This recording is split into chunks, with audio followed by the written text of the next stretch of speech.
Chào mừng các bạn đến với kênh HV Channel.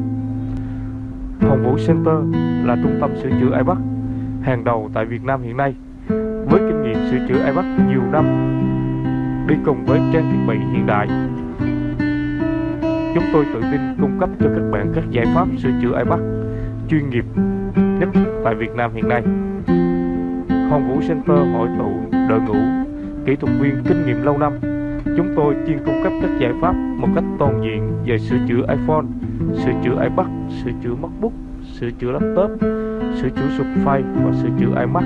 6 sản phẩm chúng tôi đầu tư một cách chuyên nghiệp và bài bản để đem đến cho các bạn sự trải nghiệm tuyệt vời khi sử dụng dịch vụ của chúng tôi tại Hồ Chí Minh hiện nay.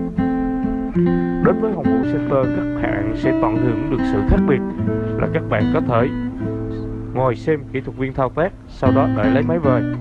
Một số trường hợp các ban bệnh nặng hơn thì chúng tôi có thể nhọn lại các bạn và cho một thời gian chính xác để các bạn sắp xếp được thời gian cũng như công việc và chuẩn bị máy móc để phục vụ công việc của mình. Hồng Vũ Center với kinh nghiệm 10 năm trong lĩnh vực cung cấp các giải pháp và sửa chữa iPhone, iPad, MacBook, laptop, Surface và iMac. Chúng tôi luôn có đội ngũ kỹ thuật viên tâm huyết với nghề và kinh nghiệm dày dặn lâu năm.